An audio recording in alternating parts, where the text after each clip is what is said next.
Excel, bueno, buenos días a todos y a todas, la familia de Liri.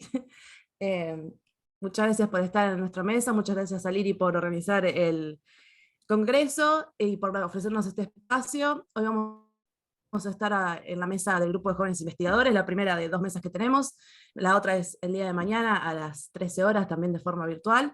Bueno, mi nombre es Melina Torús, formo parte del comité ejecutivo del grupo de jóvenes investigadores y voy a estar moderando esta mesa junto a mis colegas del grupo de jóvenes. Y para no robarle el tiempo a los expositores, vamos a empezar con Saúl Aguilar, que, un segundito, es licenciado en Relaciones Internacionales con énfasis en Seguridad Internacional por la Universidad de San Carlos de Guatemala, por eso son las 6 de la mañana ya, y actualmente trabaja como coordinador regional de misiones en una institución religiosa, y sus áreas de interés son los estudios fronterizos en materia de seguridad y lo transfronterizo aplicado a los sistemas de innovación. Así que, Saúl, todo tuyo. No sé si ya puedo compartir pantalla, no.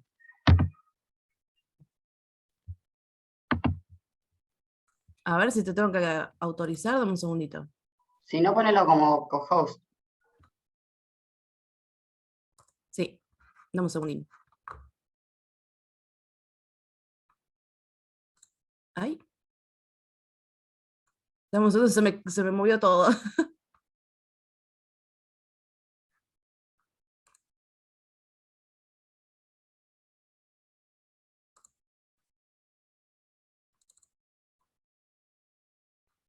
Ahí está, Saúl, ahí deberías poder. Le pasaste el host igual, ¿eh? Sí, Pero bueno, que después te lo devuelva y listo. sí.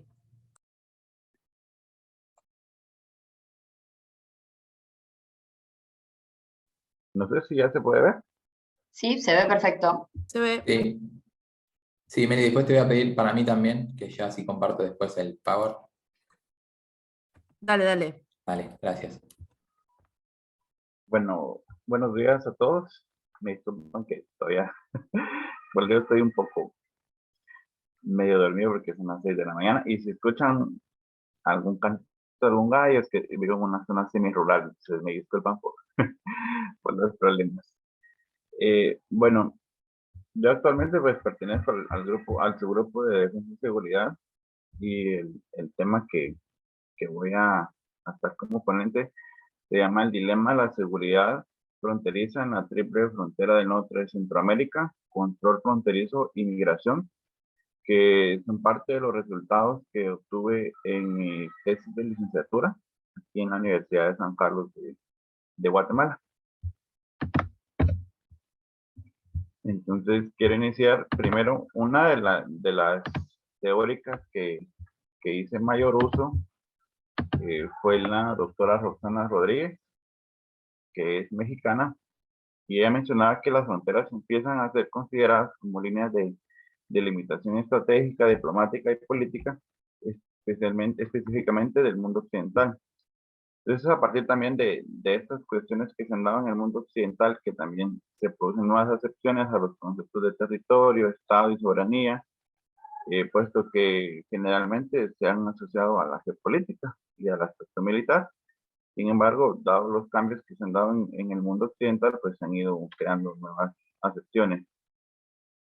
Algo que también fui viendo durante la investigación fue las relaciones fronterizas que se han ido dando, que las podemos llamar como fronteras abiertas o fronteras cerradas.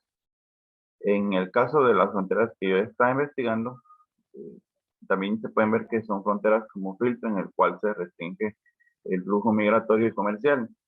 Quizá en algunos países se ve más lo comercial, pero en el caso del norte de Centroamérica, pues vemos un poco más la cuestión migratoria, y más adelante voy a especificar.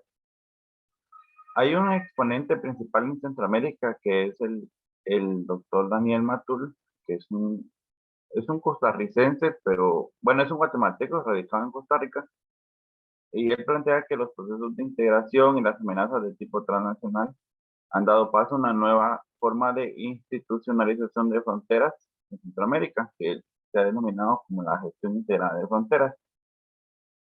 Es un modelo que ha surgido a partir de experiencias de la Unión Europea, que si bien la Unión Europea ha ido manejando es la gobernanza fronteriza en una forma más eficiente, también dado su capacidad que tiene. En el caso de Centroamérica, pues no ha sido tan así.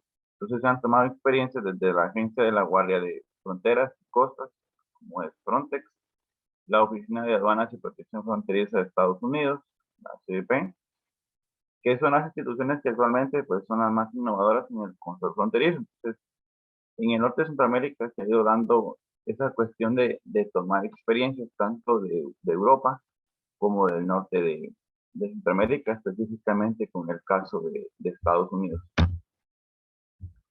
Es una de las cuestiones también que hay que implicar para la seguridad fronteriza en Centroamérica, y más en Guatemala, El Salvador y Honduras, es la cuestión del 11S, que es muy común en relaciones internacionales. Entonces, a partir del ataque del 11S, también vemos que se empezó a implementar y a reforzar las políticas de seguridad fronteriza desde los Estados Unidos hacia los demás países.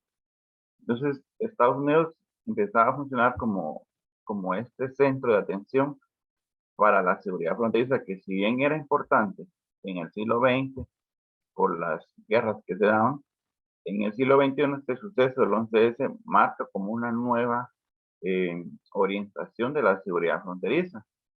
Entonces, podemos ver también que algunas orientadas a la visión clásica de la seguridad, pues, seguían manejando la cuestión militar, pero también ya se empieza a ver otras visiones más liberales con el fin del desarrollo económico y social de dicha zona. Entonces empezamos a ver también la cuestión transfronteriza, que es un tema un poquito más aparte. De igual forma, el control fronterizo se puede ver que viene enfrentando enormes desafíos, más que todo con las capacidades limitadas que hacen para hacer cumplir la ley. Esto lo podemos ver en estados que no tienen esos recursos, porque sabemos que la seguridad fronteriza es una cuestión que requiere de muchos recursos económicos, de mucha tecnología, y países como Guatemala, El Salvador, Honduras, que son países eh, que tienen altos índices de corrupción, que las debilidades, las instituciones son muy débiles.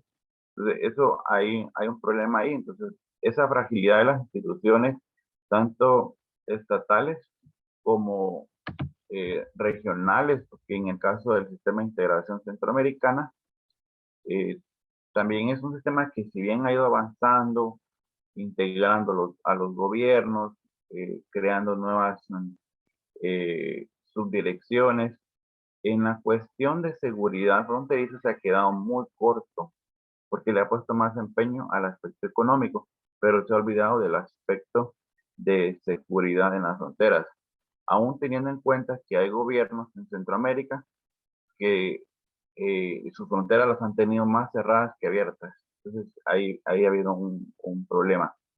Entonces, se han creado algunas estrategias como el Plan Trifinio que tiene que ver con estos tres estados de Guatemala, El Salvador y Honduras, y que ha funcionado también muy bien, pero que han iniciado como en materia de seguridad, al final es un tema que lo han dejado pendiente. Entonces también se da una desconfianza y la falta de una base legal para cooperar institucionalmente. Hay un problema actualmente que son los códigos migratorios, que cada país tiene una diferente postura de los códigos migratorios. Entonces eso también hace que en la cuestión del sistema de integración centroamericana no haya como esa paridad de si vamos a trabajar conjuntamente. Y la corrupción latente que había mencionado anteriormente y la injerencia política impiden un buen control fronterizo. Entonces, quizá nosotros como el Triángulo Norte, como nos llaman a Guatemala, El Salvador y Honduras, ha habido experiencias conjuntas, pero tenemos migración de nicaragüenses y de otros países que también ha afectado y que ha habido una injerencia política que afecta también a que haya un buen manejo de este control fronterizo. En la gestión fronteriza en Centroamérica, lo puede dividir en dos partes. La región norte, que es Guatemala, El Salvador y Honduras, y la región sur, Nicaragua, Costa Rica y Panamá. Si vemos en un momento de un viaje o para analizar, podemos ver la diferenciación de cómo estos países pudieron aplicar las experiencias vividas en la Unión Europea. En el caso de Nicaragua, Costa Rica y Panamá, ellos han implementado de una manera más eficiente esa gobernanza de fronteras. Tienen una mayor tecnología, tienen mayores recursos, tienen mayores capacidades comparado a Guatemala, El Salvador y Honduras, que si bien son países que le apuntaron más a la gobernanza de fronteras, se quedaron muy atrás en la cuestión de cómo ver esa seguridad fronteriza. Sin embargo, Nicaragua, Costa Rica y Panamá son países que tienen menos migración, bueno, a excepción de Costa Rica, que tiene migración nicaragüense, pero ellos tienen migración más corta comparada a lo que tiene Guatemala, El Salvador y Honduras.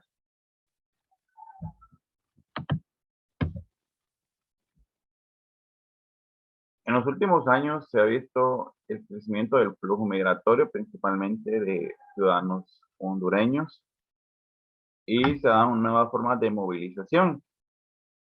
Generalmente, la migración se daba en Centroamérica a través del uso de coyotes, que son las personas que se contratan para que los lleven, ¿verdad? Por la frontera, los cruzan por la frontera entre Guatemala y México, los lleven en su transcurso en México y pues tengan su destino en Estados Unidos.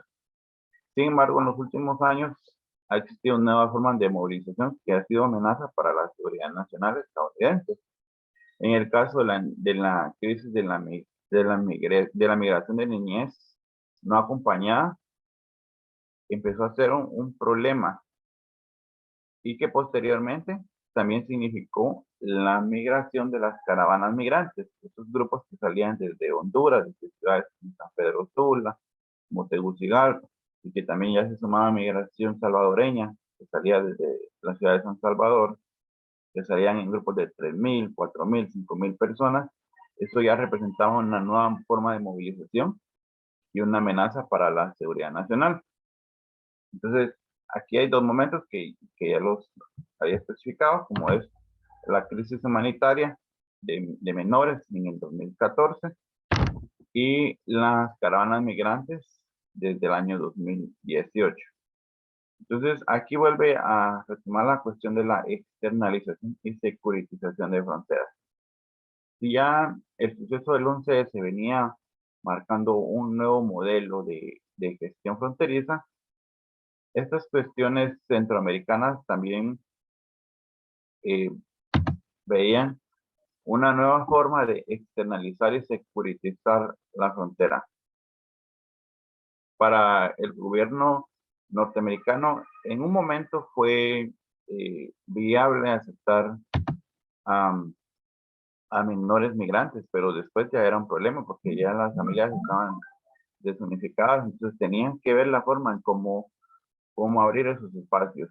Entonces también empiezan a ver esa visión del espacio Schengen en Europa, ¿verdad? De cómo también hacer como un vínculo entre los gobiernos para protegerse entre ellos mismos, pero no dejar pasar a personas que no son de su territorio.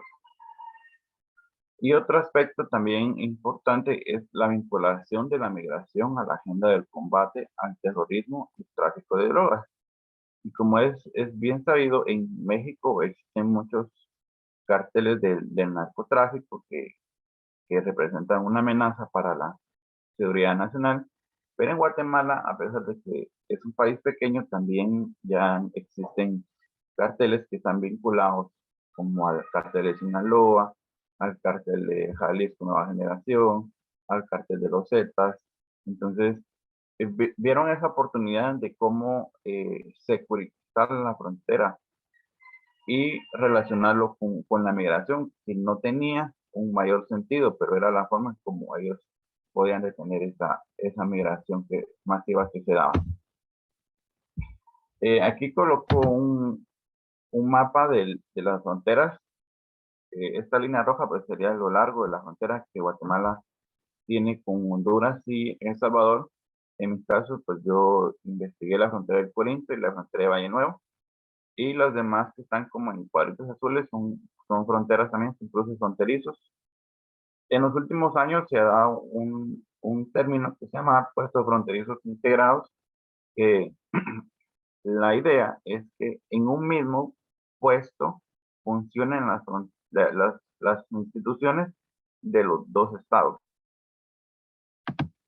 En el caso del Corinto, que es la frontera por donde más transitan los migrantes hondureños, ha existido una problemática muy fuerte porque las capacidades tecnológicas, tanto de Guatemala como de Honduras, son muy débiles. Y el hecho de estar en un mismo edificio, las dos oficinas, al parecer, si bien logísticamente se ve un avance, ha generado un problema porque en el caso de que se empezó a securitizar, Guatemala pedía eh, papeles que anteriormente no lo pedía. Por ejemplo, pedía pasaporte, que para un hondureño en Guatemala no se debe pedir, sino que simplemente puede cruzar el territorio con su documento de identificación personal. Entonces, ahí se veía ya que esa propuesta de integrar la frontera no era la forma más correcta con respecto a la securitización. Luego ya en el gobierno de Trump se da la cuestión del tercer país seguro, nos denominaron así, y esta propuesta era para hacer una contención migratoria que ya se daba en México y que ahora pues también se da en Guatemala, y aunque el término pues ya está en desuso, en la actualidad todavía en Guatemala se sigue conteniendo la migración. Con la movilidad humana, pues no debería ser un problema para la seguridad fronteriza, sin embargo, actualmente lo está haciendo. La aplicación del convenio CA4, que es el convenio que aplica una libre movilidad para ciudadanos guatemaltecos, salvadoreños, hondureños y nicaragüenses, se ha visto complicado de aplicarlo. Primero, porque tenemos gobiernos que no están eh, hermanados totalmente. Y ha sido un problema actualmente en la cuestión ideológica que podemos tener en los gobiernos. Por ejemplo, las diferencias que existen entre el gobierno salvadoreño con el gobierno nicaragüense, que este convenio daba esa libre movilidad, pero actualmente entre los mismos gobiernos se piden autorizaciones para que sus ciudadanos puedan cruzar sus fronteras. Entonces, al final se viene violando esta aplicación del convenio CA4. Y las migraciones masivas que se han venido dando, que ha habido por temporadas que a veces hay migración nicaragüense en un buen tiempo, luego hay migración salvadoreña, pero en los últimos años ha sido la migración hondureña la que ha estado con mayor fuerza. Y luego el aparato militar que se ha dado uso con las fuerzas de tarea Chotí y Xinca, que han sido designadas en las fronteras con Honduras y El Salvador, que era algo que en Guatemala no se veía. En Guatemala la seguridad fronteriza estaba delegada al cuerpo policial, pero al momento de securizar la frontera, se ha delegado más al cuerpo militar. Y ellos son los que han contenido la migración, se han colocado a kilómetros de la frontera para detener a las caravanas migrantes con uso de cuestiones que están fuera de orden dentro de nuestro país. Entonces ahí también se da el dilema de la aplicación de la securitización a partir de la frontera.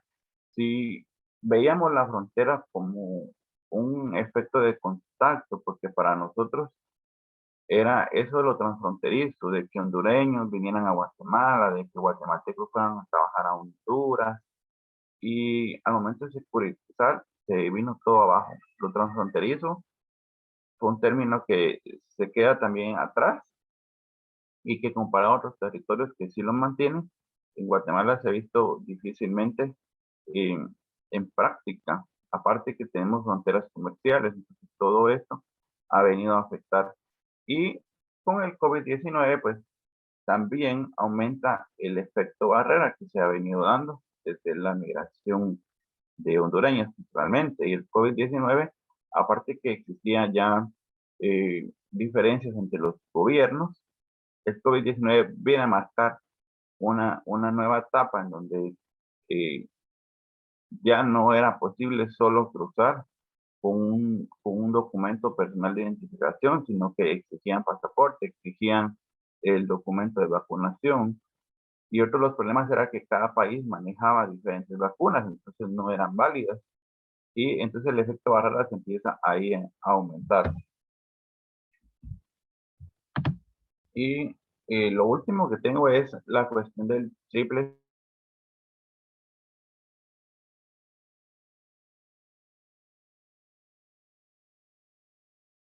Me parece que ahí se cortó. Sí, lo perdimos.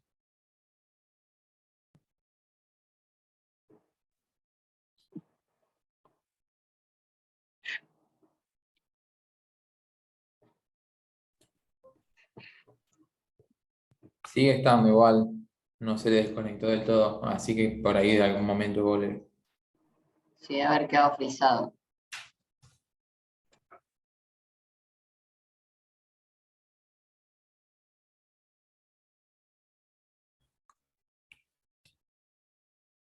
¿Sabes? Porque encima tiene el host y no lo...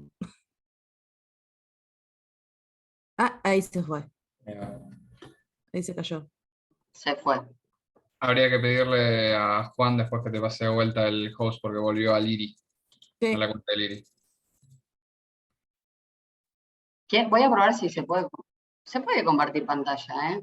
No es necesario pasar el host. Listo. Bueno, si no podemos. No sé si será necesario que te pase el host. Y total, no creo que haya ninguna security breach. Para que ingrese la gente nada más. Sí. Bueno. ¿Nos seguimos o esperamos?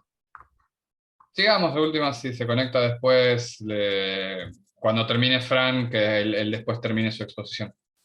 Sí. Bueno, vamos a ¿Manda seguir con mensaje Francisco. mientras, Meli? ¿O le Sí, mando, a ver, lo termino de presentar? Dale. dale. Vamos a seguir con Francisco Castaño, que es licenciado en Relaciones Internacionales de UNICEN, es magíster en Relaciones Internacionales de la UNLP, recientemente, así que felicitaciones, Fran. Es miembro del Departamento de América Latina y el Caribe, de LIRI y UNLP, y miembro del Grupo de Jóvenes Investigadores, y además se desempeña como asesor de gabinete de la Dirección Provincial de Planeamiento y Cooperación Internacional del Gobierno de la Provincia de Buenos Aires, y es analista internacional en medios de comunicación. Bueno, voy a compartir pantalla. Buenos días. ¿Se ve bien ahí? Sí, Fran. Perfecto. Maravilloso. Bueno, un poco lo que es mi exposición es lo que fue uno de los capítulos de mi tesis de maestría, adecuado obviamente para una exposición. La idea mía es hablar sobre las políticas exteriores de Brasil y de Argentina hacia el Mercosur entre 1991, que bueno, fue el año creado del Mercosur, la firma del Tratado de Asunción, y el 2015, que, bueno, que marcó un poco lo que se denominó como el fin del siglo progresista, a partir de, bueno, de tres variables, que es lo que aparece ahí, que son los discursos de funcionarios del Poder Ejecutivo, presidentes, cancilleres, las acciones y las interacciones, las medidas que llevaron adelante los gobiernos, más que nada, considerándolo desde la variable estatal y gubernamental, fundamentalmente, y luego la coherencia de los resultados en perspectiva en relación al interés nacional de cada uno de los estados en base a sus objetivos, ¿no? Justamente qué era lo que buscaba y si pudieron conseguir dicho objetivo a través de las acciones. Bueno, todo esto con el fin de compararlas en clave estatal y aprender elementos para conjeturar los lineamientos más importantes respecto a la integración regional y el Mercosur de cada uno de los países. Tuve un marco teórico muy breve, más que nada solo mencionarlo, ¿no? no da para poner a desarrollar todas las aristas, solo hice una pequeña mención de cada uno de los autores sobre lo que me basé, lo que fue la definición de Russell de política exterior como un área de la política gubernamental dividida en 3 áreas, lo que es la política exterior de un Estado considerada como inseparable de lo que es su política interna, perdón, esto de Pereira. Y bueno, después la influencia de los actores domésticos, yo ahí no lo menciono, pero bueno, Rosenau fue un pilar clave al respecto. Después hubo una parte teórica muy importante, un desarrollo teórico muy importante, no solo latinoamericano, sino también mundial al respecto de la influencia de los actores domésticos. Y yo, bueno, cito a Miranda en este caso porque concibe que no se puede entender una política exterior sin la colaboración y los compromisos de actores domésticos, gubernamentales y no gubernamentales, lo cual me parecía relevante para tener en consideración al respecto. Bien, bueno, prosiguiendo yo hice un análisis de los 2 países, 2 grandes subtítulos, dentro de los cuales analizo 3 subapartados, que son en base a las 3 variables que había mencionado, el discurso, la acción y la coherencia de los resultados. Y respecto a Brasil, lo que es el discurso, la visión del mundo, de la región, todos los presidentes, y bueno, la presidenta Dilma Rousseff también, han reiterado a lo largo del transcurso desde que se creó el Mercosur, discursivamente la importancia del bloque subregional como una base que sirva para un proyecto de inserción internacional brasileña, considerando su idea de establecerse y de jugar como un global player, que bueno, que también se le fueron agregando otros adjetivos calificativos como global trader también, basado en el universalismo, en la autonomía de la política exterior brasileña y la parte de lo que es la identidad internacional brasileña que está muy arraigada en la forma de hacer y de ejecutar la política exterior brasileña. Entonces, todos estos presidentes, Collor de Mello, Itamar Franco, Fernando Enrique Cardoso, Lula y bueno, Dilma, han coincidido en establecer al Mercosur y dentro de a la relación con Argentina como un pilar y centrales para su política exterior. Al menos, yo menciono ahí, al menos desde las intenciones y por encima de las contingencias que fueron suscitándose, tanto en los 90 como en la década del 2000, hubo diversos problemas, sobre todo comerciales, entre ambos países, y los presidentes, sobre todo Cardoso y Lula, se sobrepusieron, siempre desde el discurso privilegiaron la relación con Argentina, la idea de fortalecer el Mercosur, lo cual me parece muy relevante porque fue muy claro y fue una línea muy evidente al respecto para tener en cuenta en este sentido, que me parece muy relevante a la hora de analizar el discurso. Más allá, yo no quiero hablar de lo que dijo particularmente cada uno de los presidentes, porque también no me alcanza el tiempo, solamente trato de tomar lo que son lo más importante a modo de resumen y de conclusión de cada uno de estos puntos, como para hacerlo también más llevadero y más rápido. Por tanto, prosiguiendo con la segunda, ahí está, la otra filmina respecto a las acciones y las interacciones. Las acciones de la política exterior brasileña han estado orientadas en 2 grandes direcciones. Por un lado, la edificación de un Mercosur intergubernamental, es decir, un Mercosur, podríamos decir, similar al que conocemos hoy, con una baja institucionalidad, es decir, incluso imperfecto, como dice ahí, que le generara bajos costos.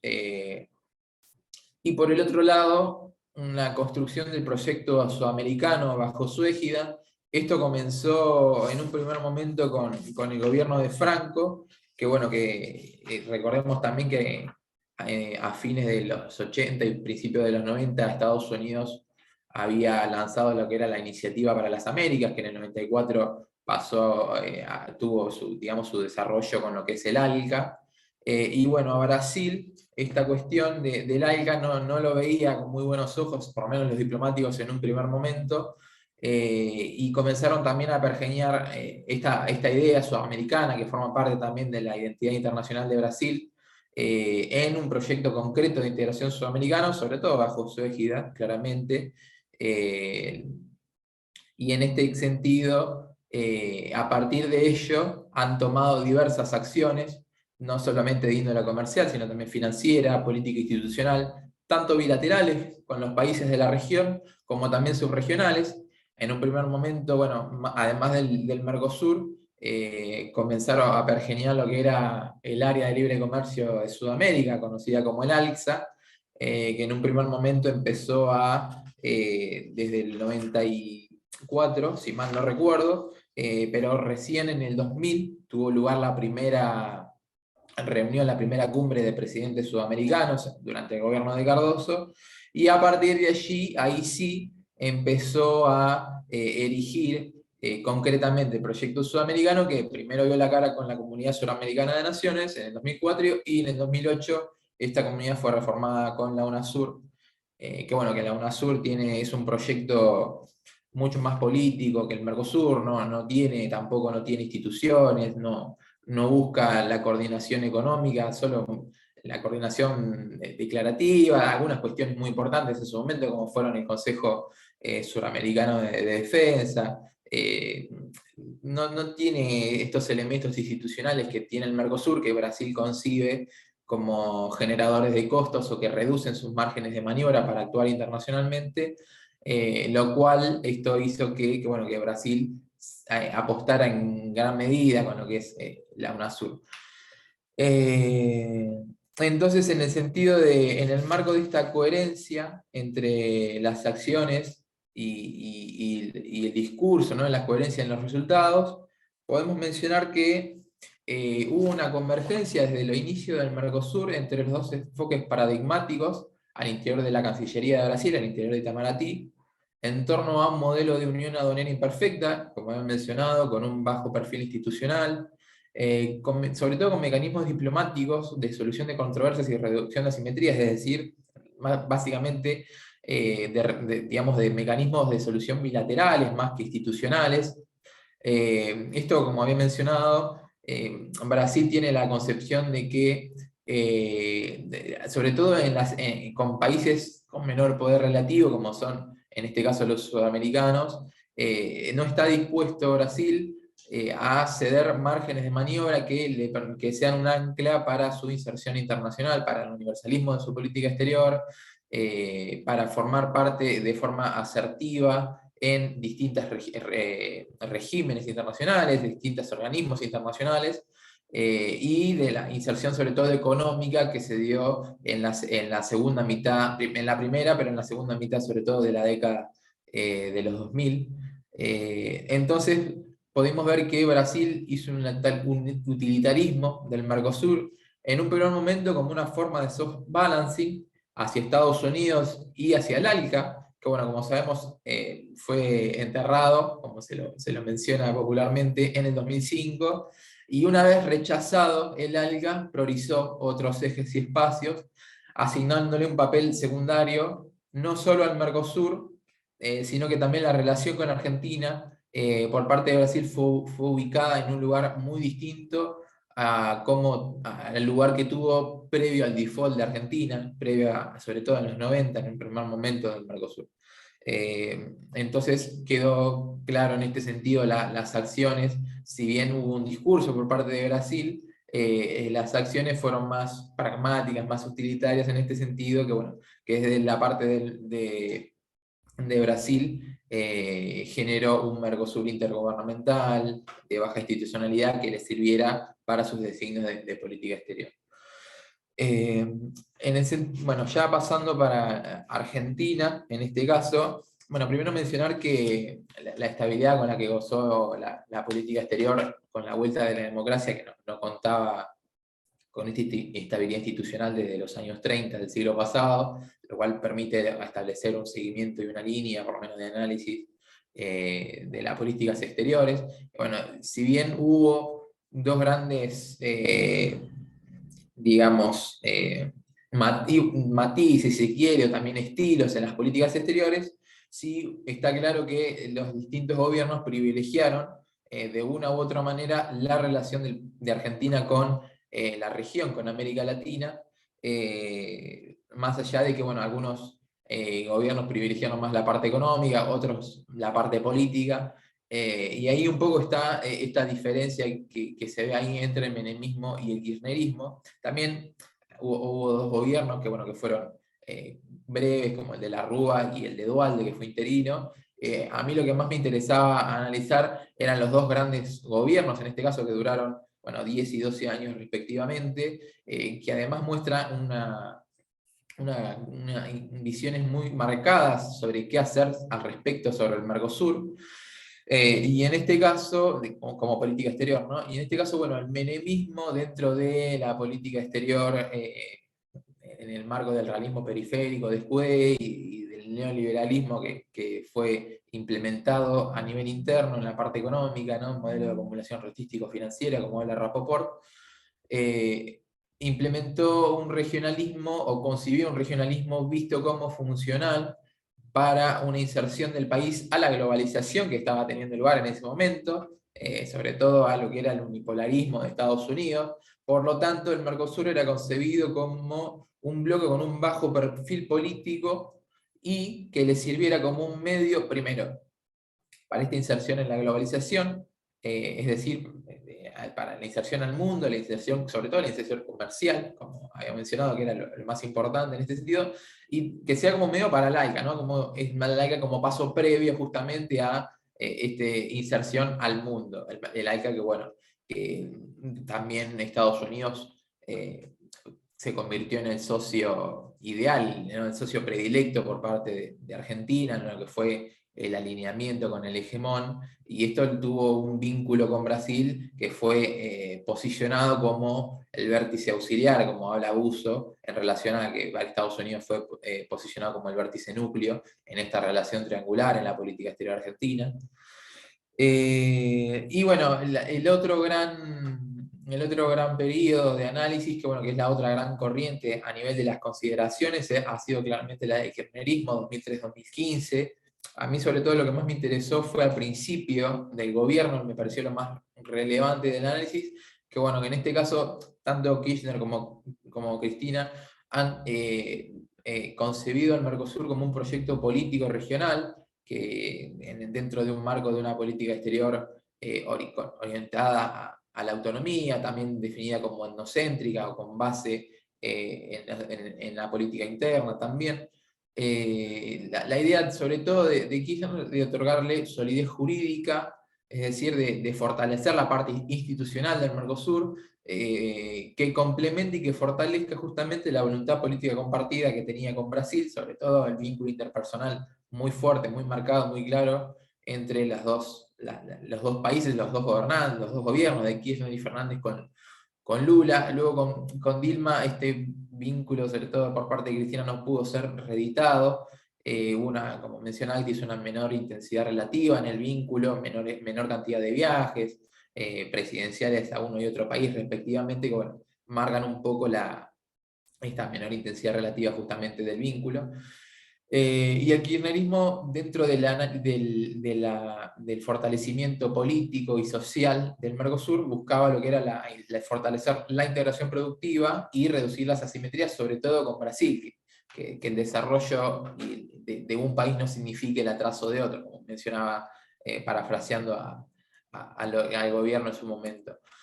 Entonces, dentro de estas orientaciones hubo dos grandes líneas de acciones. Hubo una política de double standing, como mencionaba Hernán Mesa, en la primera mitad de los 90, en el cual Argentina coqueteó con el Mercosur por un lado y también con el ingreso al ALCA. Esto le generó,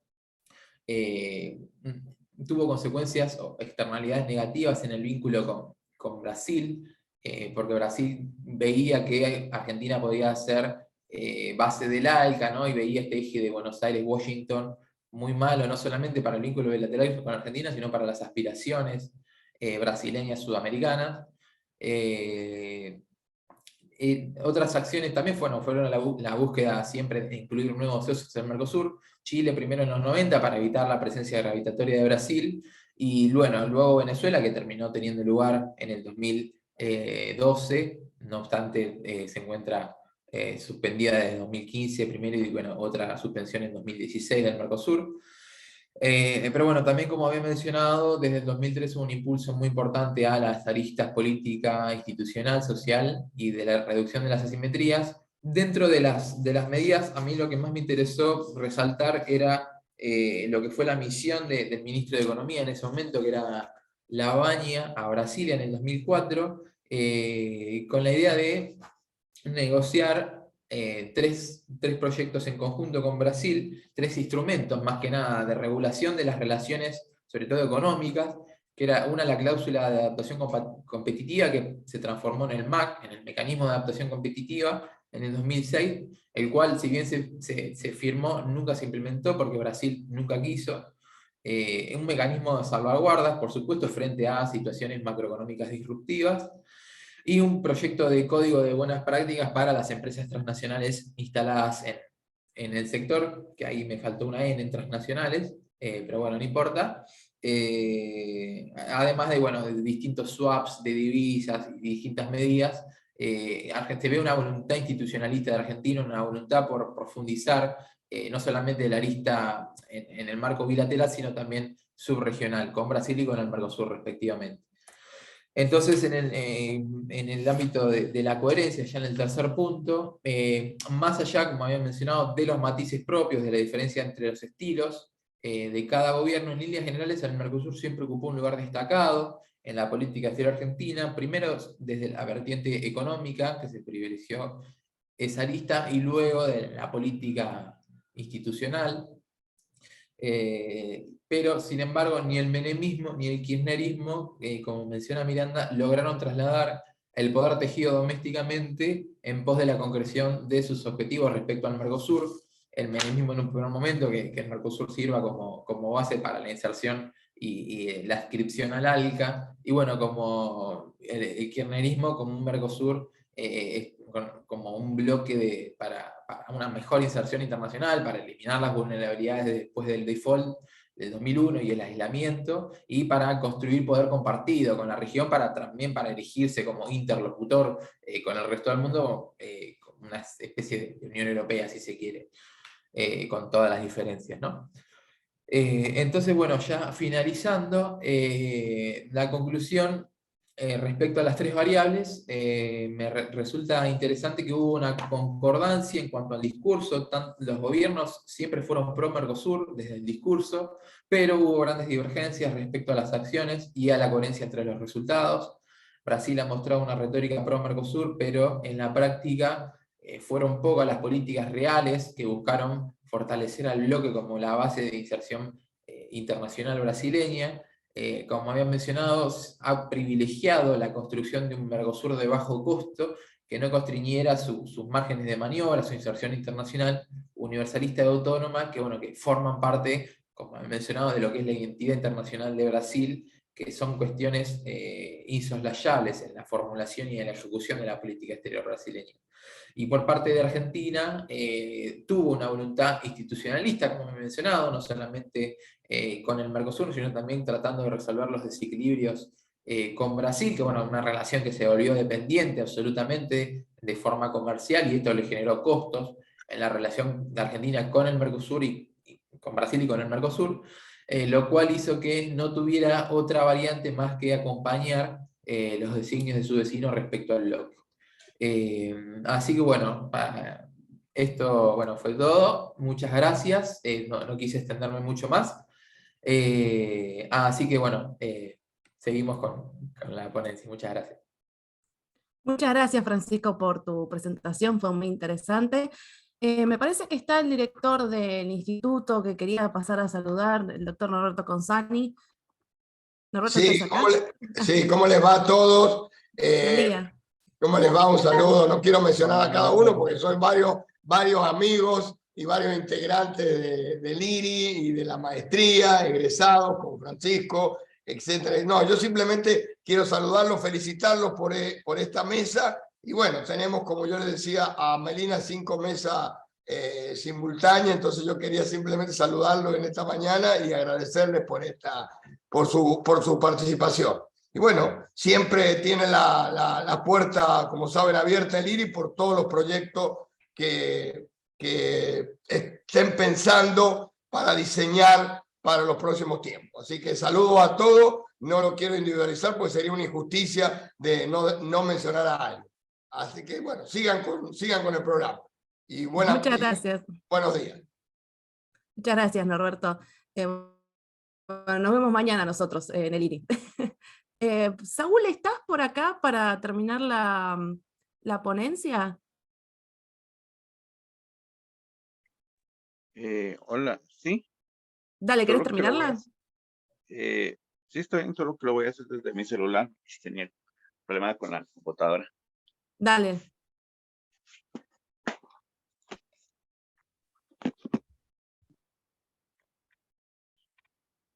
Me disculpo. Bueno, perdón por el problema ya que tuve aquí.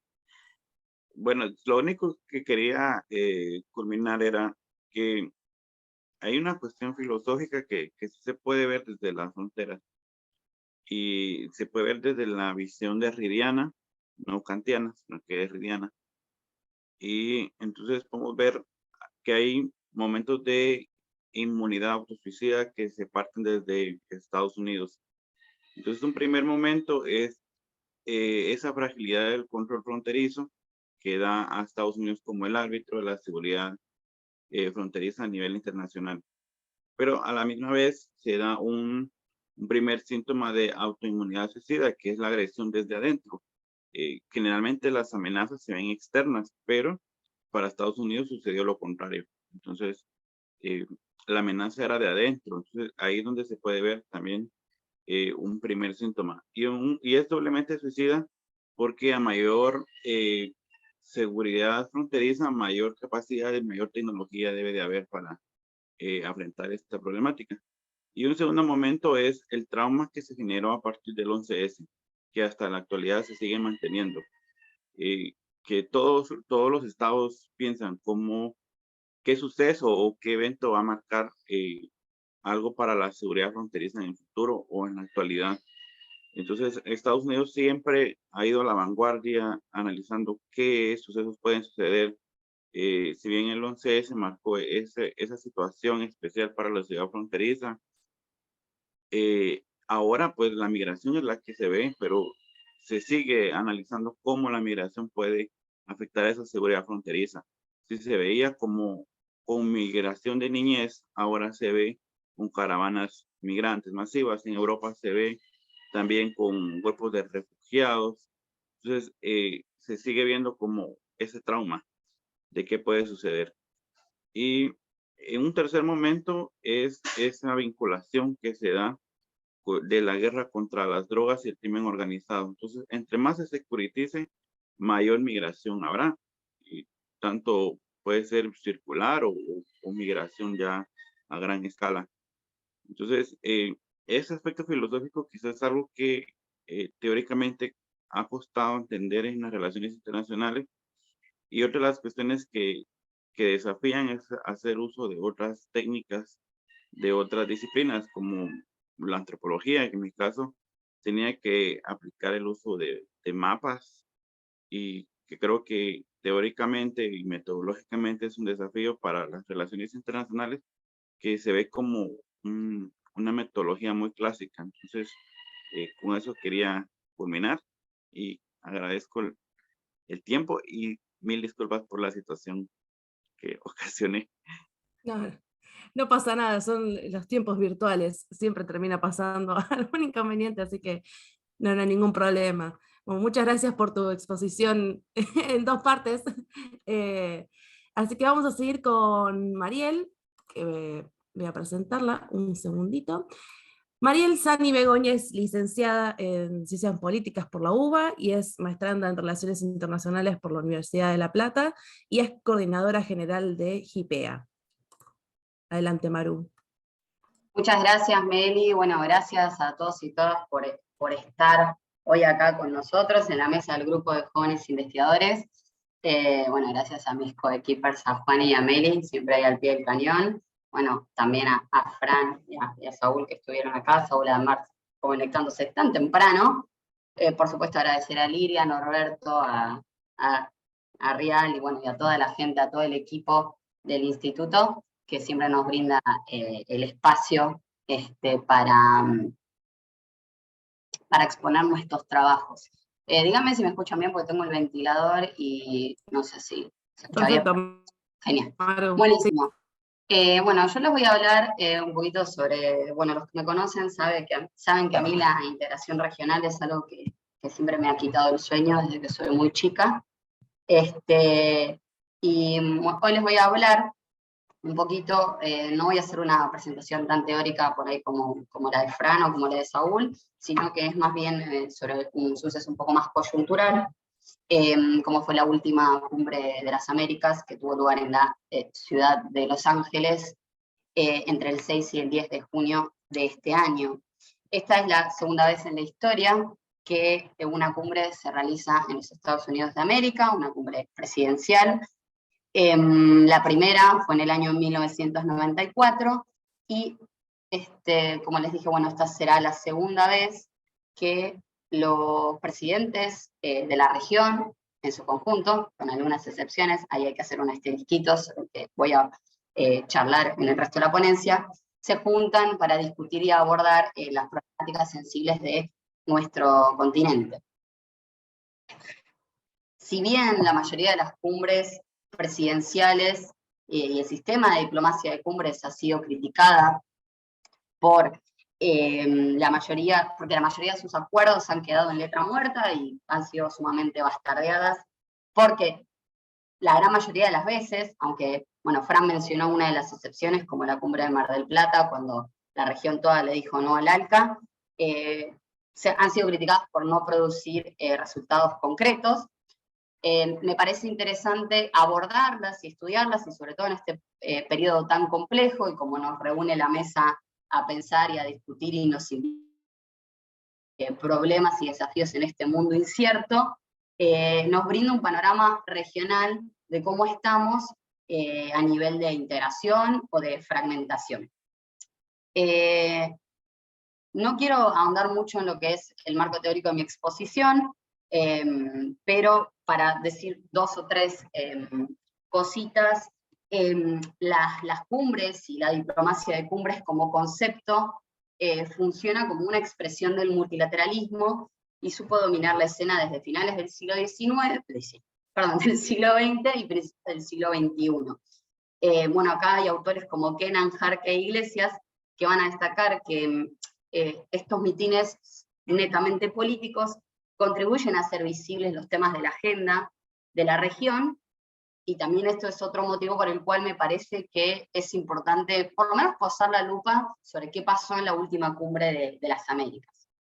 Al respecto también, Rojas Aravena, que es otro de los grandes teóricos por lo menos de lo que es la diplomacia de cumbres, va a destacar como estos encuentros, que bueno, en el caso de la cumbre de las Américas se da cada 3 años, ofician como una instancia de diálogo directo, periódico y rutinizado del más alto nivel, y además se convierte en un foro privilegiado para relacionamientos bi- y multilaterales, y también entonces nos van a brindar un panorama y reflejar cómo está la región.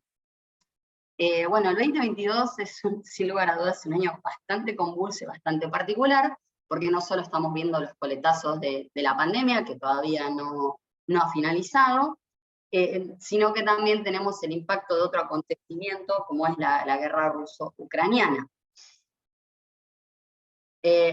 Ahora bien, quise traer estas 3 categorías de 4 especialistas en la materia, bueno, 2 de ellas del Departamento de América Latina y el Caribe, como son Laura Bueno y Laura Abogado Cordázar, para, digamos, desentrañar un poco y comenzar a charlar qué implicó la última cumbre de las Américas y, bueno, cuáles fueron sus implicancias en la integración o en la fragmentación racional.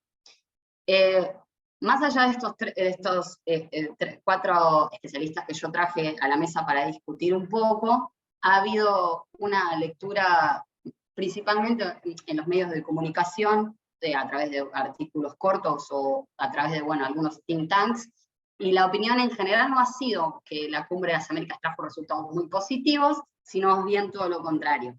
Y si ustedes se fijan por las caracterizaciones que le han dado, como la Cumbre de las Ausencias, o un diálogo de sordos, o el juego del Antón Pirulero, es que más o menos podemos llegar a entender cuáles son las implicancias de esta última cumbre y qué dice de cómo estamos como región actualmente.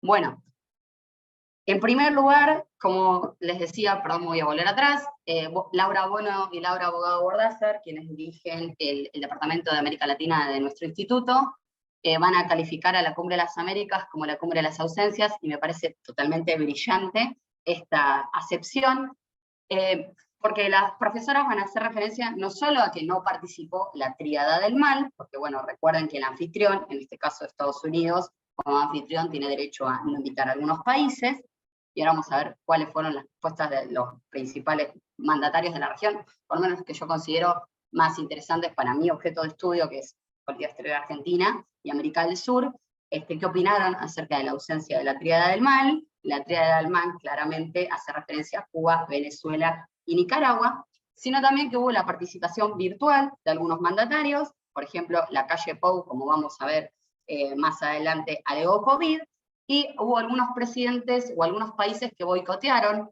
justamente el encuentro por considerar que Estados Unidos se mueve con un doble rasero, de qué son las democracias y qué no, porque se reúne con los países del ASEAN, que no son muy democráticos que digamos todos, pero no quiere, pero excluye a Cuba, a Venezuela y a Nicaragua del mitin continental, que aunque hay algunos países como Colombia que han apoyado la decisión de Estados Unidos de no invitar a las autocracias regionales.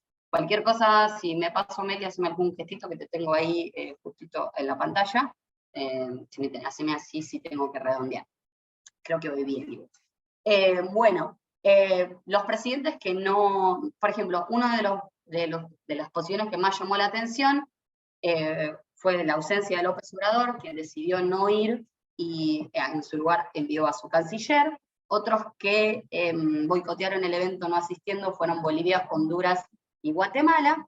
Y otra, uy, el pan, perdón, se me va a quemar el desayuno. Bueno, no sé qué más. Ya sé, esto está todo grabado, esto es televisión en vivo. Ya está. Tenemos un incendio en vivo. Empecé a sentir un olor a quemado, y por medio, pero no se quemó el pan como ayer. Bueno, retomando, también se la ha llamado la Cumbre de las Ausencias porque por el bajo perfil de algunos países, y acá Bono y Bogado van a hablar sobre el bajo perfil del Brasil del Bolsonaro, y acá es donde me voy a meter directamente a echar lupa a las posiciones de los países. Bolsonaro había amenazado, de hecho circuló durante mucho tiempo en los medios que Bolsonaro no iba a asistir a la Cumbre de las Américas, porque bueno, estaba preocupado por los cuestionamientos que el gobierno de Biden tenía para hacerle en cuestiones sobre todo medioambientales y en cuestión de la democracia. Sin embargo, recibió la cálida visita de Christopher Dodd, un ex senador y bueno, que forma parte del equipo de Biden, porque se imaginan que si México, que ya no iba a asistir, y Bolsonaro, Brasil, como los dos países, los dos gigantes de América Latina decidían boicotear la cumbre, imagínense que iba a decir eso de Biden. Entonces Bolsonaro finalmente accede a ir, siempre y cuando no se discutan problemas de política interna.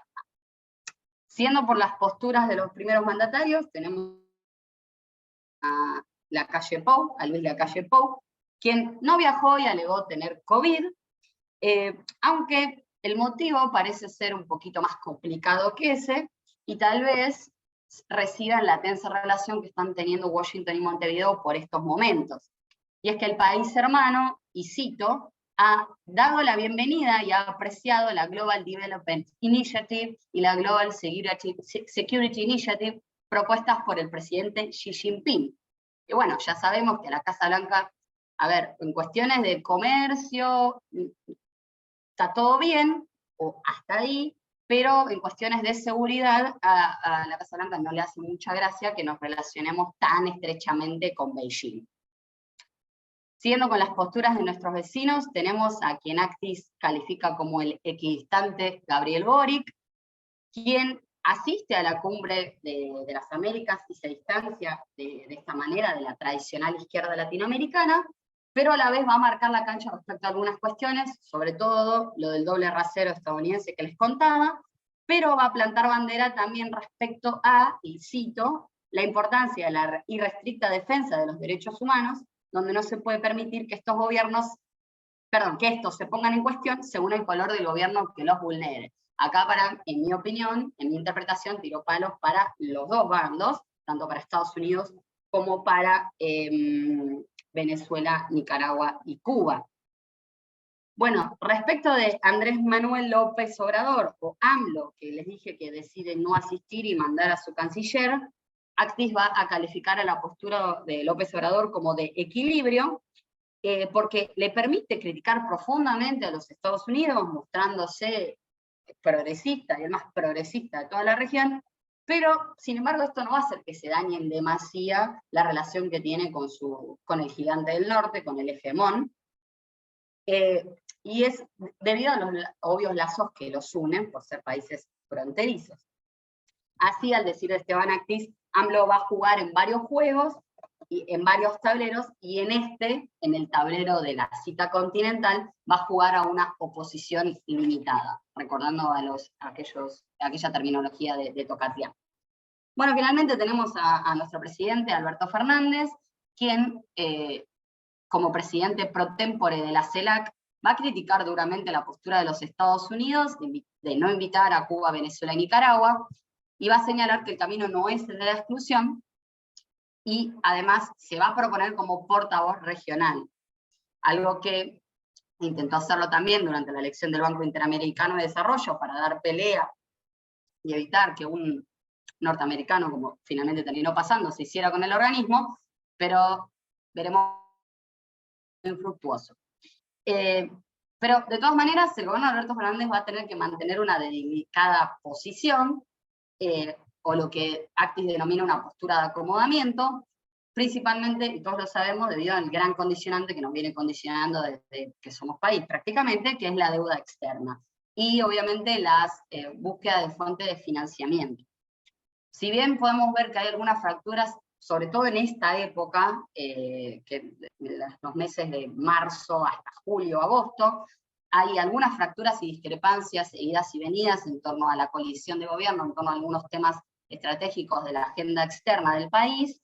La presidencia, y bueno, nuestro país va a tener algunos gestos que van a permitir mantenerse no tan lejos de Washington, algunos gestos, algunos líneas hacia el gobierno, justamente por lo que al gobierno de Biden, por lo que les decía el tema de la deuda. Acá en una lista no exhaustiva podemos mencionar la visita de Laura Richarlison, que es la encargada del Comando Sur, que fue recibida por la vicepresidenta Cristina Fernández de Kirchner. También la condena en la Asamblea General a Rusia para quitarle la membresía en el Consejo de Derechos Humanos, y la iniciativa, el apoyo a la iniciativa Declaration for the Future of the Internet, que lanzó el gobierno de Biden hace algunos meses. Ahora bien, hay muchos analistas que van a coincidir en señalar que el sistema de cumbres funciona como una plataforma en la que Estados Unidos va a desplegar y construir su hegemonía. Es así que es uno de los tres pilares del sistema interamericano, junto con el BID y la OEA, y incluso autores que analizaron esta última cumbre van tan lejos como para afirmar que es una continuación del monroísmo, de la doctrina Monroe. Bueno, pasando a la segunda categorización del diálogo de sordos, Tocatlián va, cuando elabora esta caracterización, va a hablar que durante esta cumbre van a operar dos lógicas diferentes. Por un lado, la lógica geopolítica, que es obviamente la que se va a encolumnar Estados Unidos, puesto que está inmerso en esta lucha, en esta disputa por el poder y la influencia global, donde claramente hay un consenso en todos los sectores al interior de Estados Unidos de que el enemigo es uno y es China y hay que contenerlo. Obviamente después van a discrepar en las formas para contenerlo, y una lógica social que es la que va a imperar en el resto de los países de la región.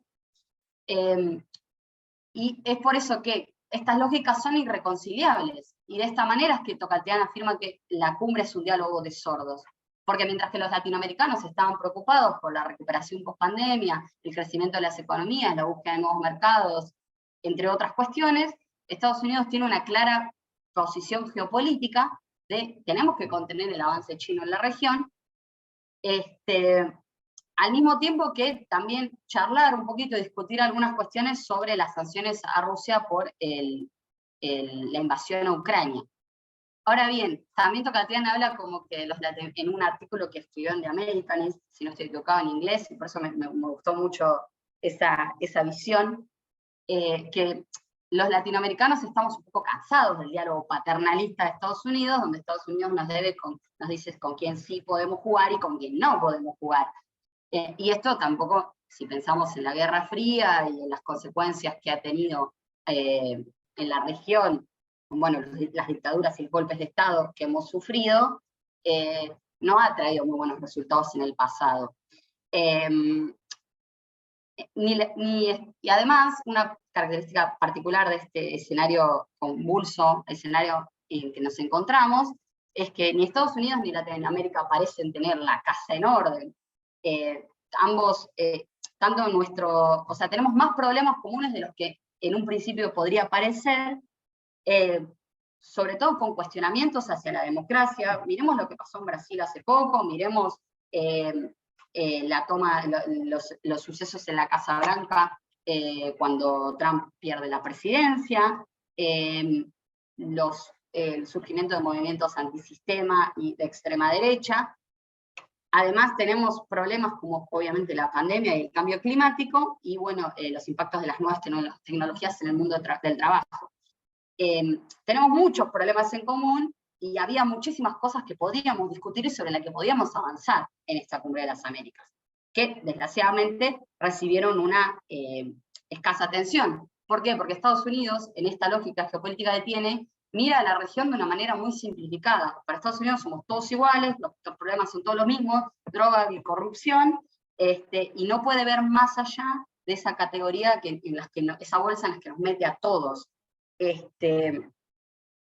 Y tampoco parece, o sea, siempre la respuesta de Estados Unidos son los palos, porque no hay otro incentivo para que los países de América Latina, y sobre todo de Sudamérica, dejen de mirar a China como el principal aliado, porque China ofrece inversiones, y obviamente nos compran nuestros productos, es complementario con nuestra economía, mientras que Estados Unidos solo nos dice, con China no, y hasta acá pueden jugar, y hasta acá no.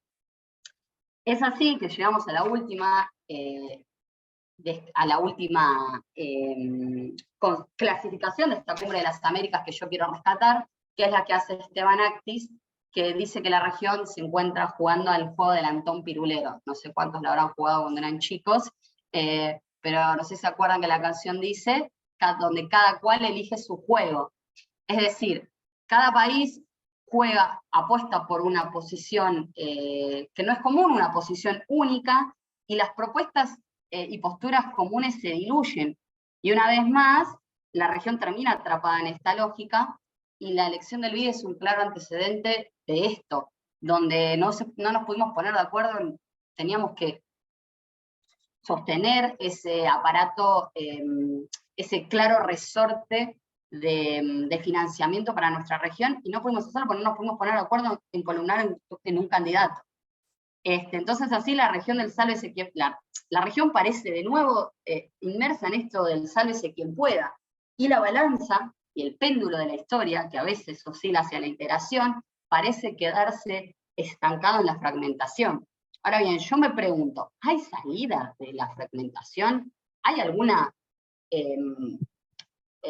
aspiración de que podamos dejar de discutir estas cosas y ponernos de acuerdo en algunas cosas que la verdad nos tales para nosotros como región?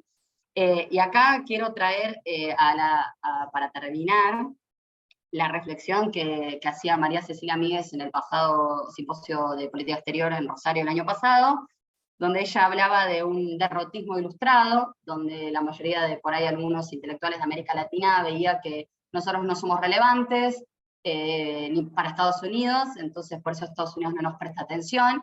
Y yo creo que, acompañando lo que Miguel reflexionaba en esa mesa que tuvimos, la querida Siberia, sí, somos bastante relevantes en muchísimas cuestiones, más de las que nosotros pensamos. Con solo mencionar las reservas energéticas que tiene el continente en su conjunto, con solo mencionar la disputa de seguridad entre China y Estados Unidos y otras cuestiones, creo que somos bastante más relevantes de lo que algunos intelectuales piensan.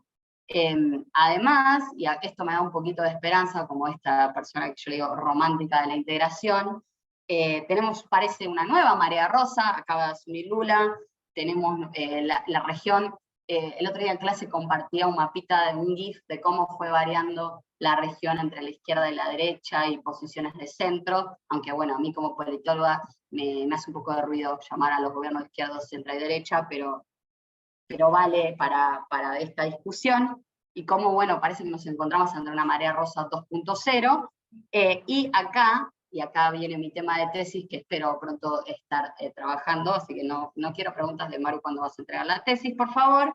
Creo yo que el liderazgo presidencial y la similitud ideológica entre algunos presidentes de la región puede comenzar a darle salida a esto, aunque más allá de que el contexto internacional es muy diferente a aquel del 2004-2005, cuando le dijimos no al ALCA. Pero bueno, uno nunca pierde las esperanzas de que nos unamos. Así que de nuevo les quiero agradecer por escucharme, por darme el espacio de estar acá con ustedes, agradecer a mi querido equipo, al grupo de jóvenes investigadores, a Meli y a Juani, bueno, y obviamente al Instituto de Relaciones Internacionales que nos acoge. Muchas gracias. Muchas gracias, Maru, por tu exposición, la última romántica. Bueno, y por último, pero no menos importante, nos queda el doctorando Juan Ignacio Percoco, que es licenciado en Relaciones Internacionales por la Universidad Nacional de Rosario, es becario doctoral del CONICET, con lugar de trabajo en la Escuela de Política y Gobierno del UNSAM, y es el coordinador, junto con Carolina Sampó, del Grupo de Jóvenes Investigadores. Así que, Juan, y adelante.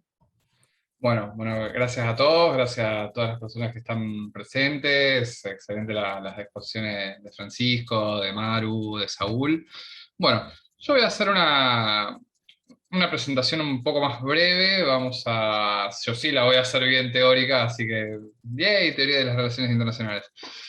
Pero bueno, vamos a hablar un poquito de la propuesta más o menos del marco teórico que yo estoy trabajando en mi tesis de doctorado, que me parece también interesante discutirlo un poco en todas las temáticas que hemos visto hoy, también se da esta cuestión. Yo estoy haciendo para el doctorado una tesis sobre un trabajo comparado en participación de operaciones de paz entre Argentina y Brasil. Entonces, cuando yo estaba avanzando en el proceso de conformar el proyecto y demás, me encontraba con un problema teórico de ninguna de las teorías grandes me cerraba o me terminaba de cuajar a la hora de hacer el planteo, de analizar este fenómeno. Ante esa situación, en el curso de... Disculpen, perdón. La virtualidad. Vaya. Bueno, esperamos un segundo que vuelva Juan y cosas que pasan en la virtualidad, se te cae internet, te suena el timbre. Pasa.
pido perdón, pido mil disculpas.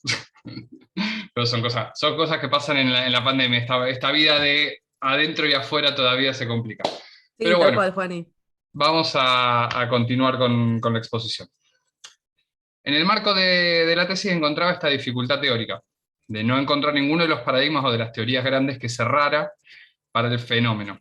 Entonces, la decisión fue optar por investigar un poco, y me encuentro con que este problema que tenía yo lo iban teniendo algunos académicos de mucho más prestigio y mucha más experiencia que yo. Entonces, ¿cuál fue la solución que fue surgiendo?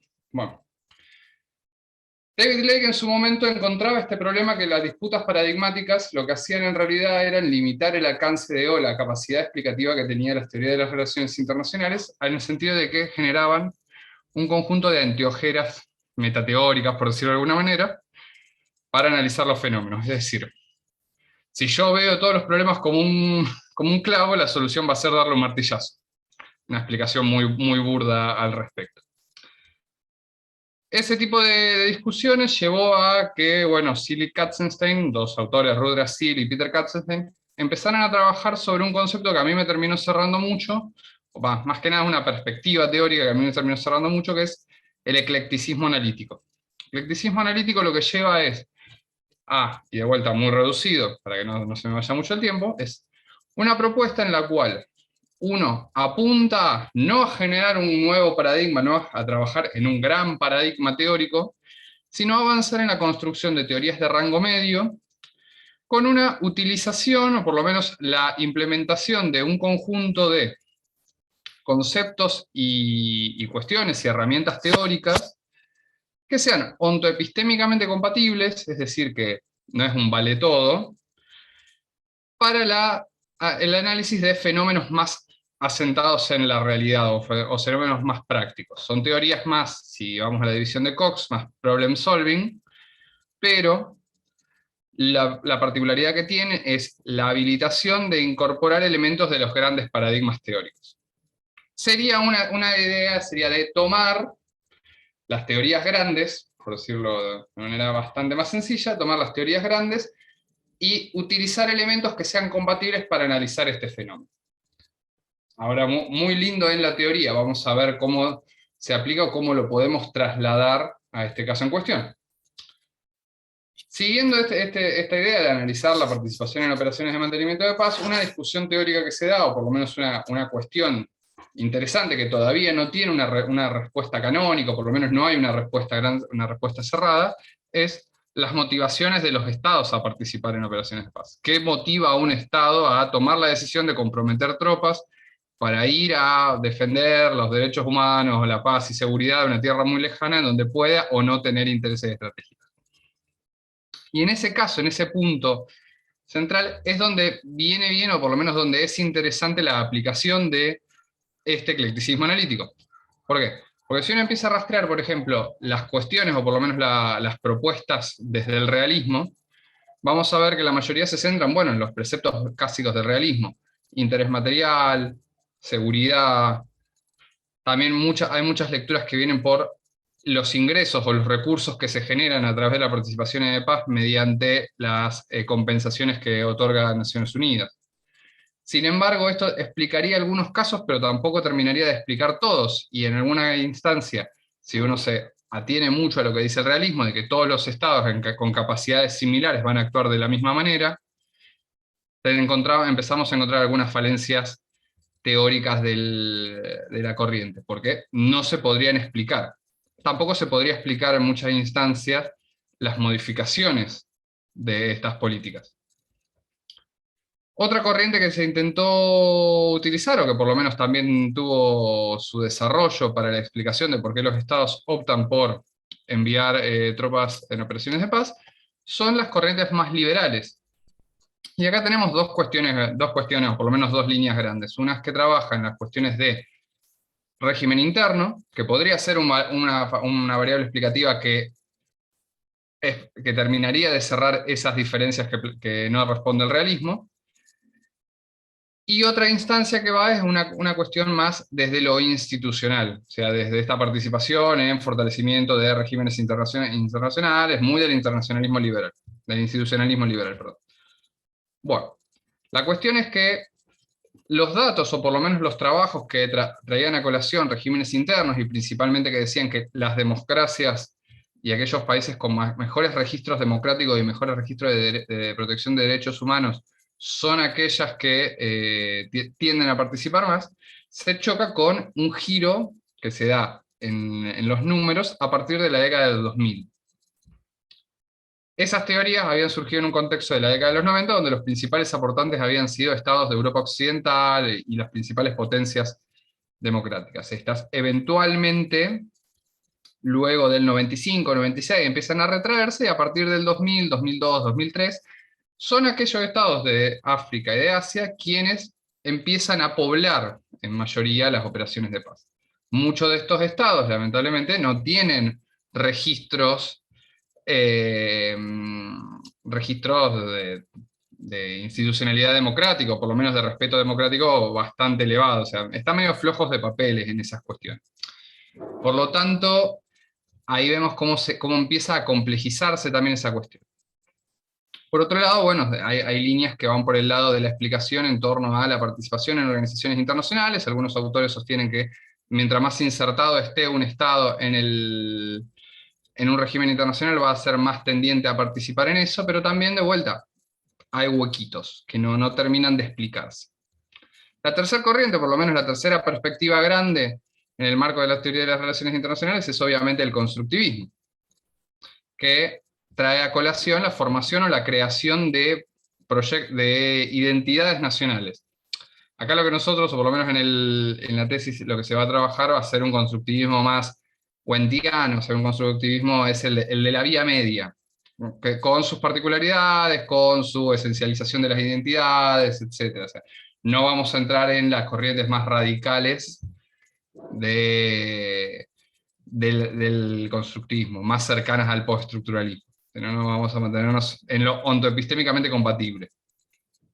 Y acá lo que entra en colación mucho es la idea o la noción de ciertos estados que han construido en torno a la participación en operaciones de paz un elemento identitario de su política exterior.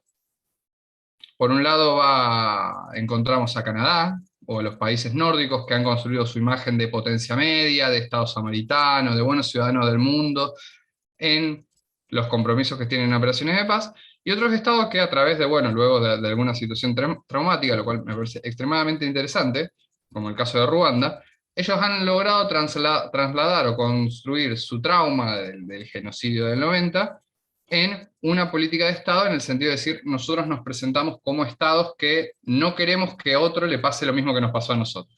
Y ahí asocian su construcción, o por lo menos su construcción identitaria.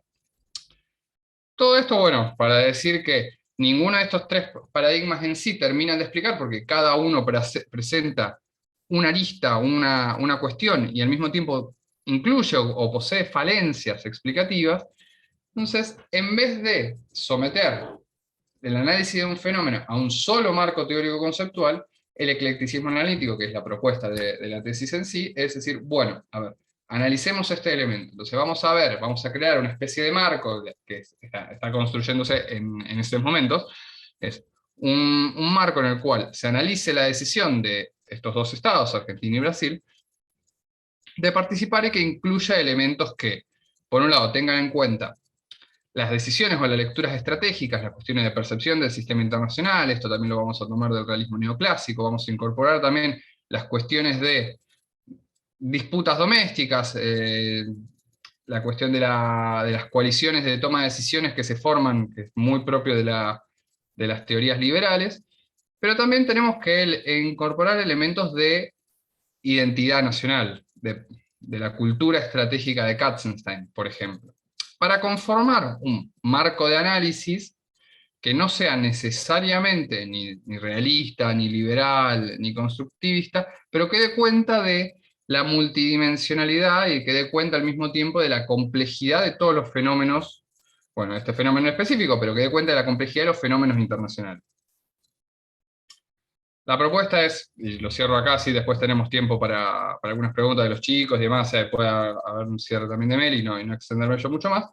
La idea es justamente eso, darnos cuenta que los fenómenos internacionales son multiescalares, multiniveles, multidimensionales, y que someternos, o por lo menos someter a esos fenómenos a una lectura que se ancle solamente en una perspectiva o en un paradigma teórico, a nosotros como analistas / académicos, lo único que hace es empobrecer el análisis que podemos llevar a cabo el mismo. Y por otro lado, también lo que convertimos, lamentablemente, es en una posición de torre de marfil en la cual nos enfrascamos en discusiones que muchas veces son estériles adentro de la comunidad y difícilmente logren trasladarse o se trasladan hacia el policy, la parte de decisiones políticas, porque justamente lo que estamos es en esa cuestión, ese enfrascamiento de discusiones paradigmáticas. Perdón, obviamente, por la interrupción en el medio de la exposición, agradezco a todos. Muchas gracias, Juan, y nada, pasa. Puse recién en el chat si querían enviar sus preguntas. Si quieren también hacer preguntas y desbloquear sus micrófonos, también no hay ningún problema. Mientras tanto, yo les quiero agradecer a todos y a todas por haber estado esta mañana compartiendo con nosotros, con nuestros excelentes colegas. También hacer un poco de promoción de las mesas que se vienen. Si quieren quedarse también, vienen las mesas del Departamento de Medio Oriente, del Atlántico Sur, del Departamento de Defensa, del IRI. Y el día de mañana, Maru, los días, los datos de tu mesa. Yo, mañana a las, esperen, porque me agarraste por sorpresa. Perdón, bueno, voy diciendo, yo tengo la mesa del Departamento de Gracia, del cual soy parte, el día de mañana, que es híbrido, vamos a estar de manera presencial nosotros y transmitiendo también por interwebs a las 15 horas, a las 17 horas, perdón. Vamos a estar con Pablo Bota y con Ariel González Levalli. Bien, no, yo quería invitarlos a participar de la otra mesa del subgrupo de jóvenes investigadores, del grupo de jóvenes investigadores, donde los subgrupos de Asia-Pacífico, feminismos, ambiente, tecnología, economía y política exterior argentina van a estar presentando los avances de sus investigaciones, porque este año les propusimos hacer un proyecto de investigación, y bueno, eso es lo que vamos a estar un poco charlando el día de mañana a las 13 horas, también por la plataforma de Zoom. Eso básicamente era lo que quería decir, mientras si la gente se va, yo puedo romper el hielo con algún comentario al último que dijiste, Juani, que me parece sumamente importante, el eclecticismo teórico, es un comentario, no es una pregunta, sino reforzando todo lo que decías, para abordar estos problemas tan complejos, que tocan varias aristas. Bueno, en mi caso particular, ya saben, bueno, que me conocen, que a mí me quita el sueño el liderazgo presidencial y cómo influyen los presidentes en la política exterior, y ahí no hay una teoría, por lo menos para nuestras democracias, las del Cono Sur, que entre perfectamente para explicar lo que yo quiero explicar. Así que para mí va a ser fundamental valerme tanto de las relaciones internacionales, de los APE, los análisis de política exterior, como también de la ciencia política y de la historia. Así que es un gran desafío, pero justamente, bueno, para eso estamos, para desafiarnos, para contribuir un poquitito a algunas discusiones. Sí, yo me quería también aprovechar y hacer también un comentario al respecto. Bueno, de vuelta felicitar a Saúl, a Francisco y a Maru por sus exposiciones, me parece muy interesante. Francisco, nuevamente felicitaciones por la defensa de la tesis de maestría, eso siempre es un hermoso logro y bueno, hay que celebrarlo. Además, un egresado más del IRI, Norberto, está siempre contento cuando sale. Pero un poco también pensando y sí, también vinculando, bueno, la exposición de Maru y de Francisco tienen algunos puntos en común, o por lo menos tienen algunas cuestiones. Me parece muy interesante, también se está abriendo un escenario ahora en donde vamos a ver si el liderazgo presidencial brasilero puede ser el que articule una nueva una nueva instancia de integración. No sé si quieren hacer algún comentario al respecto de eso, chicos. A ver qué escenario o qué perspectivas tienen. Bueno, si querés empiezo yo, Fran, que estoy desmuteada. Bueno, eso es lo que, por lo menos, esa es mi parte, mi mirada más optimista. Que sobre todo, pero también hay que ver quién gana en las elecciones en nuestro país. Me parece que también eso va a estar muy condicionado, aunque Brasil, bueno, supo liderar los procesos de integración regional. Lo que pasa es que, bueno, tengo algunos también problemas teóricos con la palabra integración, porque me hace mirarme en Europa, y yo no quiero mirarme en Europa para regionalización con nuestros procesos de cooperación. Así que bueno, lo llamaré integración porque soy una eterna optimista y como les dije, soy la última romántica de la patria grande. Espero que sí. Creería que por lo menos más bola de la que Bolsonaro le dio a América del Sur, creo que Lula le va a dar. Pero es muy difícil hacer predicciones justamente lo que la mesa nos trae a discutir este contexto internacional tan incierto. Sobre todo hay que ver cómo para mí va a evolucionar la disputa geoestratégica de China y Estados Unidos y cuán atrapados vamos a quedar en esa lógica de estás conmigo o estás con el otro. Creo que va por ese lado. Fran. Sí, de acuerdo con vos, Maru. Me quedaba en la cabeza que hablaban del eclecticismo teórico también para el Mercosur. Claramente mucho se habla de la integración, se ha tomado de modelo la integración europea, se habla de los institucionalistas y demás, pero muy poco para explicar lo que es desde la parte teórica la integración en el Mercosur, más allá de lo que es la integración económica de Vela Balaza. Pero la integración política y supranacional en el Mercosur es una cosa que no existe, o por lo menos supranacional, ¿no? En emulación a lo que sucede con la Unión Europea. Y sí, volviendo un poco a la cuestión del liderazgo de Lula y demás, sí, yo me acuerdo con Maru de que uno esperaría a priori que sea mucho más conducente a la integración regional. Veremos si revitalizará la UNASUR o creará alguna otra instancia regional, que bueno, que con Bolsonaro no solo la UNASUR, sino también el Mercosur, no solo buscaba flexibilizarlo, sino también se unía a las reuniones, o no se unía, o se unía diciendo no quiero estar acá. Ya de lo que es la integración regional con Bolsonaro también había decaído mucho. Bueno, uno esperaría, por lo menos volviendo, no quiero quedar muy reiterativo con lo que fue mi posición, pero por lo menos desde el discurso, uno esperaría que Lula apueste fuertemente con lo que es la integración regional sudamericana. Veremos qué es lo que sucede a nivel de acciones.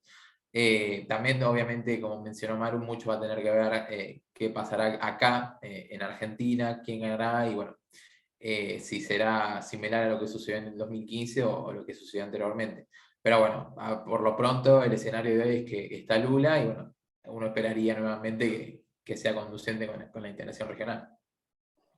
Sí, y hablando también del eclecticismo teórico, yo pensaba que para mí muchos de esas teorías por ahí encorsetadas que nos vienen del norte nos sirven para explicar nuestras realidades porque no tienen en cuenta las lógicas informales, las lógicas de poder que están por abajo de las instituciones y que para nosotros juegan tanto, sobre todo porque si no entendés la informalidad de los lazos, el cara a cara, el tete a tete, o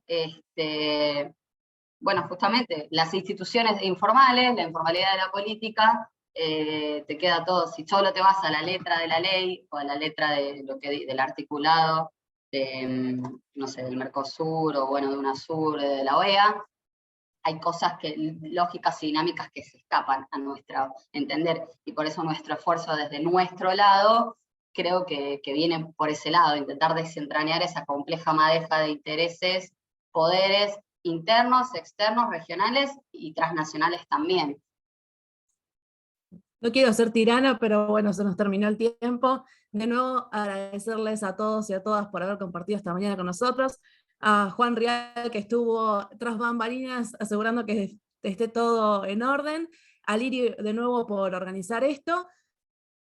Y bueno, nos veremos en una próxima ocasión. Los invito a que se queden en las próximas mesas del Congreso y un gusto haber sido su humilde servidora en esta mañana. Gracias, Meli, por todo. Gracias, Meli, muchas gracias. Muchas gracias por todo, y bueno, vemos. espero que Buenos todos hayan días. disfrutado de la Buenas mesa. noches. Hasta luego.